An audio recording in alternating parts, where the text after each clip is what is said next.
एकत्र येऊन निवडणूक लढवत आहेत. अकोल्यामध्ये राष्ट्रवादी काँग्रेस, शरदचंद्र पवार पक्ष भाजपला पाठिंबा देत आहे. अशा अनेक घडामोडी, राजकीय घडामोडी. काल हिंदुहृदय सम्राट शिवसेना प्रमुख बाळासाहेब ठाकरे यांचं जन्मशताब्दी वर्ष सुरू झालं 23 जानेवारी आणि त्या पहिल्या सोहळ्याला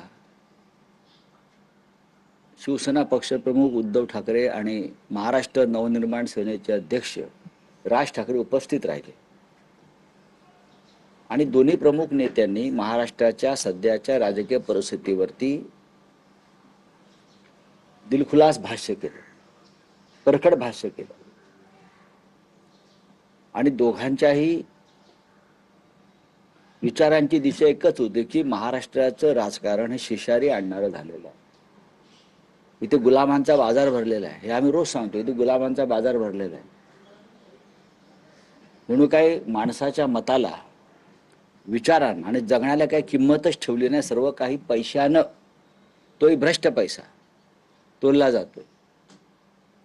म्हणजे भारतीय जनता पक्षाचे जे मांडलिक राजे आहेत एकनाथ शिंदेसारखे, ते सुद्धा स्वतःला या राज्याचे बादशाह समजून या गुलामीच्या बाजारामध्ये बोली लावत आहेत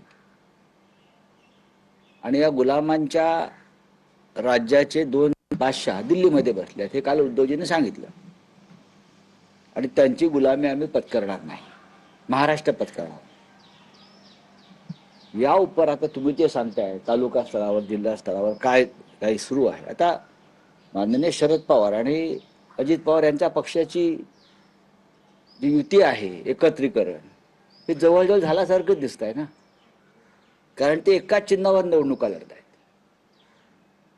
आता घड्याळावर सगळे लढणार आहेत अशी माझी माहिती आहे, मला माहित नाही, मी ऐकलंय. त्याच्यामुळे तो प्रश्न आता विचारणं निरर्थक आहे त्या विषयावर. आता सोलापूरला 2 शिवसेना एकत्र लढतायत, माझ्याकडे माहिती नाही.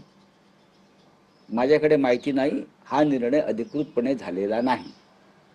एक तुम्हाला मी सांगतो, अशा प्रकारचा कोणताही निर्णय शिवसेना पक्षप्रमुख उद्धव ठाकरे यांनी घेतल्याची माझ्याकडे माहिती नाही आणि ते घेतील अशा प्रकारचा निर्णय असं मला वाटत नाही. पण राज्यात आमदार दिलीप सोपल, सोलापूरचे आमदार आहेत दिलीप सोपल, त्यांनी अधिकृतरित्या पोस्ट, मला माहित नाही, माझ्याकडे माहिती नाही, माझ्याकडे माहिती नाही.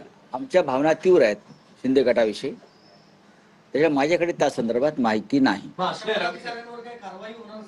माझ्याकडे काय घडलंय त्याच्याविषयी माहिती नाही.